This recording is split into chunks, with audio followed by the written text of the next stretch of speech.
time for a review of what's making the headlines in the papers this morning. And we're still here with the Rise News correspondent, Dr. Constance Ikoku, to lead the charge. Good morning once again, Nkechi and Ndi. Yeah, morning to you. Well, to look at the papers today with us, we have Dr. Okpebholo.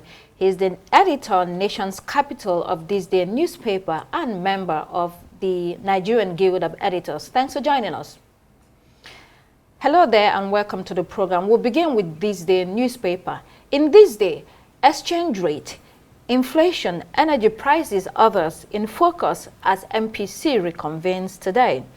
Power supply REA signs deals with federal universities for 100 megawatts mini grids, spends $250 million.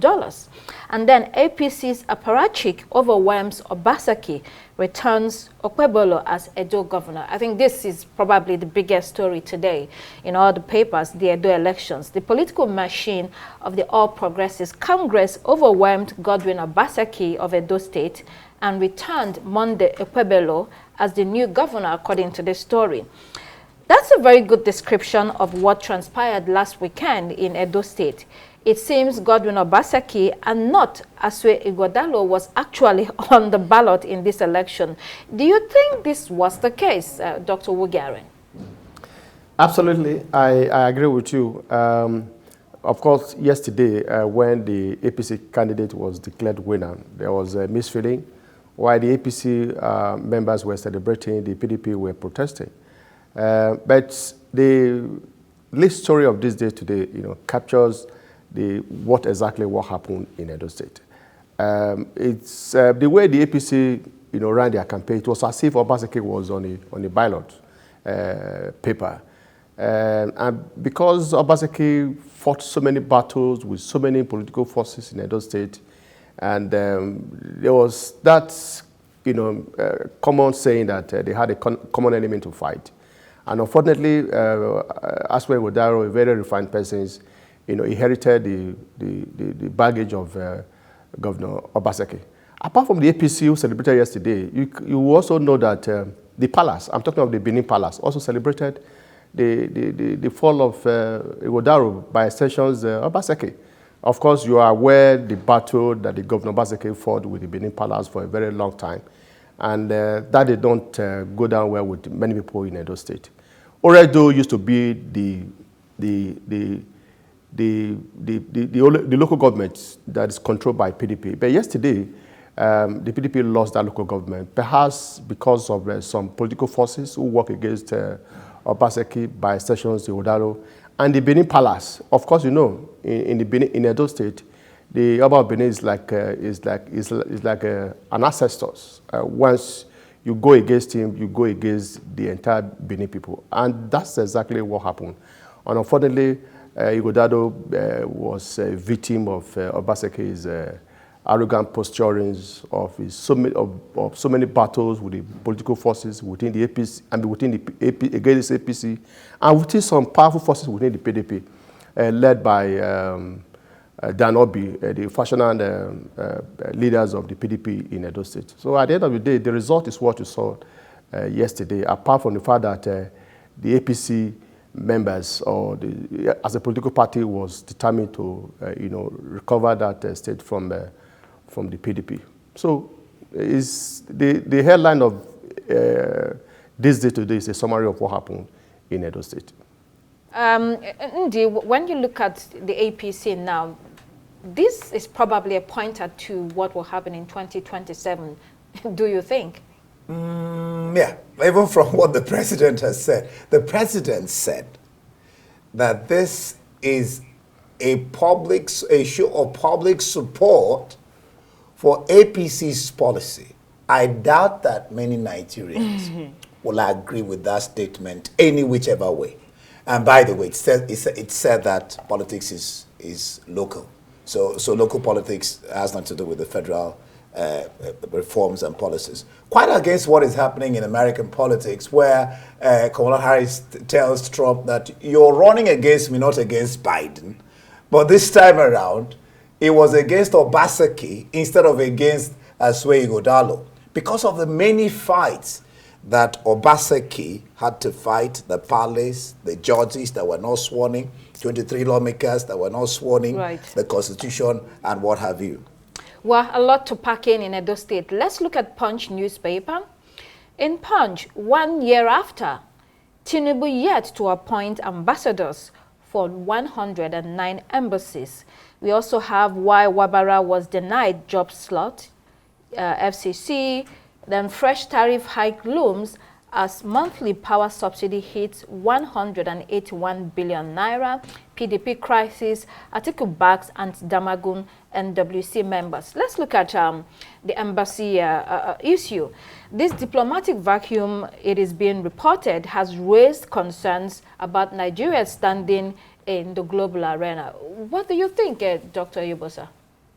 Well, unfortunately, the current government appears to be following the footsteps of the former president, Muhammadu Buhari. You recall that it took Buhari almost 17 to 19 months, yeah. yes, before he could appoint ambassadors to various Nigerian missions abroad. It appears Tinubu is also following that line. Unfortunately, it is very annoying because whether we like it or not, in the global politics, both economic diplomacies, cultural diplomacies, and political diplomacies, countries like dealing with ambassadors, not the administrative staff of the embassies abroad. And the fact that we have not been able to do that also means that we're also lacking behind in engaging, the global economic policies, because whether we like it or not, at every country, they are more comfortable dealing with ambassadors Right. than the administrative staffs. And the fact that we have not been able to do that in the last 1 year, also, and it's also an indication that we're also lacking behind in the politics, in the economic, cultural diplomacies, across the world. And Absolutely. for me, that is very unfortunate. Right. But I think it is not too late. The president must do something urgently, to rectify that. Yeah, Nkechi, this doesn't look good at all. It doesn't. It just bears the question, is Nigeria just too unstable to maintain its diplomatic post, or are we even serious when it comes to international partnerships? Ambassadors are crucial when it comes to securing foreign investments. Without them, we're just losing out on a potential economic growth. There's no one negotiating on our behalf, no one pushing for deals like Dr. Yubosa just said. They don't want to deal with administrative staffs in the embassy. And so when you don't have ambassadors, you lose voice in that room. And I think the government at the time was saying, oh, we didn't have the funds. But it's something that should be important to us when it comes to building our international partnerships. And I hope the government is really thinking about putting that on the table. Well, let's see what The Guardian is saying this morning. In The Guardian, PDP fumes demands review as APC's Okpebholo wins. We also have billions of ecological fund awards to Borno. Serap tells Tinubu. Ohanaeze urges Tinubu to replace underperforming ministers. Borno faces health crisis with over 230 health facilities destroyed. And then, most politicians, not politics, are dirty, says Obasanjo. I mean, Obasanjo has just told us, or given us a food for thought. In light of the political difficulties in the country today, we need this conversation. Is politics now a job for thugs and people that behave poorly, or should we do better, Yubosa? Sorry, I can't hear you. We're talking about former President Obasanjo. He says that most politicians, not politics, are dirty. So the conversation must be had. Do we leave the political space to thugs and people that behave very poorly and people that have no good intentions to serve the public? We have to do better, don't we? Yes, I agree with you absolutely. And I also agree with Obasanjo. That politics, if we play by the rules, it is a very good game. When you have dubious politicians involved in that game, it becomes a huge problem. And that's exactly what we have witnessed in Nigeria for a very long time. We see democracies working in other parts of the world because they play by the rules. The rules is spelled out before any elections, and they play by the rules. And at the end of the day, the outcome of the elections is determined by the transparent process of that game. But in Nigeria, you have all kinds of characters, 419, criminals, people with false certificates, populating the Nigerian politics. And at the end of the day, the results we get is what is affecting our country today. So I agree with Obasanjo that politics is very good, but what is making politics very dirty are the actors. And so we must begin to look at people who come to play politics. Right. And indeed, the former president also said that many of the politicians today in government should be permanently behind bars for previous misconduct.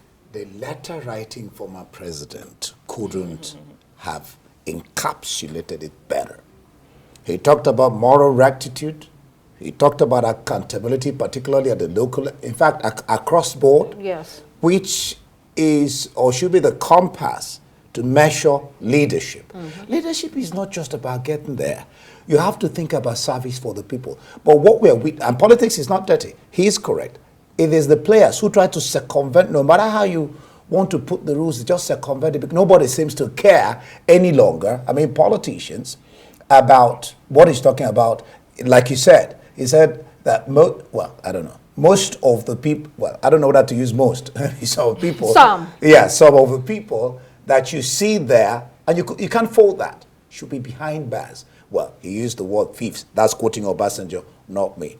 I think politicians, if they're listening, again, it's how do we correct this anomaly? Right. So it means we have to reimagine politics in Nigeria. That's the bottom line. Yeah. Yeah. So let's look at Vanguard newspaper. FG frees 6 out of 1,400 and bad governance protesters to arraign 3. Lawyers are calling the government's move repressive tactics. Also, a federal high court in Abuja had granted an impossible bail of 10 million naira each to the protesters arraigned before the court on treason-related charges. How many people can afford a 10 million naira bail, especially when it's regular Nigerians and young people, Dr. Wogaren? Yes, unfortunately, that has been the conversations among the civil society group in the last few weeks. Of course, we are aware of the outcome of that End Bad Governance protest. So many people were arrested. Some people who were also involved in looting were also arrested. But at the end of the day, they were taken to court. And the most annoying aspect of it is the magistrate court granting an innocent young person, so maybe about 17 or 18 years old. You are saying that before he could be released, he must pay about 1.5, 2 million naira or 3 million naira. For me, that is very, very, very wicked on the part of the magistrate who granted that bail condition. Because whether we like it or not, sending people to jail or sending people to prisons for their legitimate right to protest what they consider to be the bad policies of the government is not an excuse for a magistrate to want to remind somebody in prison because he's unable to pay about 2 or 3 million naira. I think the government, now that the whole thing is dying down, the government should take that step to release people who are still behind the bar as a result of that protest, because there's no reason for it at all. And even where you want to grant them bail, must you grant a very stringent bail conditions? For example, asking somebody to pay 2 million naira. Where would the person get the money? And also asking that the person who is going to secure the bail must have properties in the Federal Capital Territory. I'm talking of land properties in Federal Capital Territory. So where are you going to get that? But for me, I think it is very unfortunate. It speaks volume of the kind of judiciary that we have in Nigeria today. And that is why most people are calling on the present CJN to take a very bold step to, restructure the judiciary. It's sickening and it's very annoying. And these are over 1,000 people that we're talking about. In Kechi, this is being viewed, the government action, as simply intimidating citizens and trying to prevent them from protesting, ever thinking of protesting again. It is, and you also have lawyers saying, look, this just shows a repressive approach to dissenting voices in the country and may then lead to further unrest in the country. And let's not gloss over the fact that, look, these are just ordinary Nigerians who took to the streets not because it's their hobby, But because of hunger, hungry. poverty, poor governance, driving them to the brink, and then you are charging them on bail for 10 million, 1 million. These people cannot eat, which is why they were out on the streets protesting. And it brings me to the fact that, look, I think Nigerian agencies sort of pull out the big wigs when it comes to people who are protesting. Yes. Or and speaking. Poor people. And You poor remember people. the song of China, where he says, poor man steal bread, they put up for brazen. The big man commit fraud. Right. Exactly. You know, he appears on Prime Fighters, the poor man we steal sort bread. of saw that play out last week when the former governor of Kogi State just sort of went to EFCC, a Yes. wanted man with convoy, with a sitting governor, and just playing sort of cat and dog, and then the EFCC goes back to look for him. Meanwhile, you have innocent people, thousands, in prison 80 for points. protesting, for they're hungry, they don't have food. Where are they going to get 10 million naira from? Wow, It's just- what a government. This is like a child who who the mother is supposed to nurse with breast milk. And the child begins to riot because you didn't give him or her breast milk. And you start beating the child. Right. It doesn't make sense. Well, It's laughable. let's look at what is the top stories on the international headlines for you. We have Citizen South Africa. It begins with GNU is working, but here, Deputy Minister of Defense, Bantu Holomisa, says the government of national unity is doing okay, but there are many hurdles in front of it. The main hurdle we learn is that there are divisions on policies. And this is to be expected in light of the fact that there are different politicians from different parties with different agenda forming one government. So this is supposed to be, you know, part of the problems that they envisage, but here there are now trying to figure it out. It's not an easy one, Dr. Wogaren. Yes, I agree. I think the intention of Ramaphosa in forming a government of national unity is to, you know, de-emphasize the fact that the South Africans are one, and there's need to bring everybody on board in spite of the political differences, you know, to work for the progress of South Africa. But of course, what is happening now, like you said, is expected, especially when you have people, I mean, talking of the cabinet, who came from different political parties with different political ideologies, you know, coming to say, oh, we must implement the policies of a particular political party. So that becomes a huge problem. And I think that is a problem they are dealing with. Like the person said, where is the advantage, like if you ask me, outweigh the disadvantage of having a government of national unity? Because at the end of the day, it's seen as a people's government where everybody is carried along. But I think what they need to do is to sort out the policies differences and see how they can take that forward. Let's look at the Financial Times. In Financial Times, European steelmakers press Brussels to tackle a flood of Chinese exports. The Chinese exports, we learn, have driven European prices below the cost of production. China is the world's biggest producer. I mean, they talk about protectionism. These are the countries that were preaching open markets. Now you have open markets, and they have to protect their turf now that China is overflowed in the place with exports. I think you've made the point, really. I don't think there's anything much to add, except that China enjoys cheap labor. Yes. And they produce massively. Yeah. And they are speedy at doing it.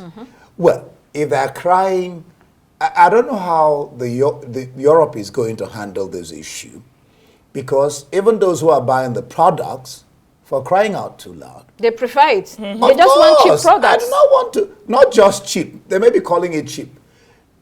Good and cheap. I don't think we should even use cheap. Affordable. Yes. I can't see something that is good and affordable and I go and buy an expensive thing. So they should also think about the cost of their production and find a way to be able to compete with China by making their own products affordable too. Nkechi, any thoughts on that? I think Alex Egert of Eurofa was saying, look, they just sort of have to do like a global approach, something like a global tariff scheme that levels that playing field. However, Brussels, on the other hand, doesn't seem too eager to get into or pick any fight with China on steel right now. They are sort of more concerned about Chinese electric vehicles flooding the market. And so things are just getting interesting. You also have to look at the consumers as well. It's what they prefer. Yeah. Like Andy said, affordable and fast production as well. Exactly. So it's just an interesting angle. Well, we have to deal with China for many years. Since they entered the WTO, the World Trade Organization, they came prepared. You know what? They're not going anywhere for a long time. Okay, let's look at let's look at the Daily Telegraph.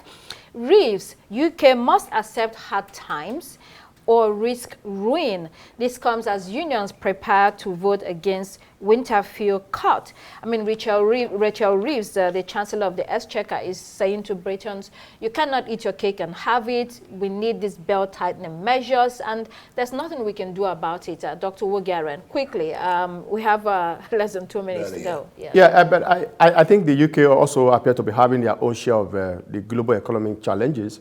I remember the Chancellors saying yesterday that the government, the Tories government, left a black hole of about 20 billion pounds, you know, for the government. And for them to be able to resolve that problem and come out from that economic challenges, they need to take a tough decisions. But of course, the labor union are not very comfortable with that. I think today, their conference, they will determine whether to accept the so-called tough decision that the government want to take, or whether they also want to do something that will benefit the people. Because that was the promise they made during their campaign, and that it would better the life of the people.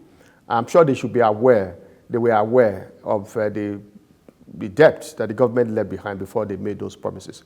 So they cannot begin to now shift the goalpost, you know, when they are faced with the need for them to implement what they promised the electorate. Right. For me, I think it's neither here nor there. But I think they need to take a decision that will make them recover from the economic challenges and also begin to better the life of the people.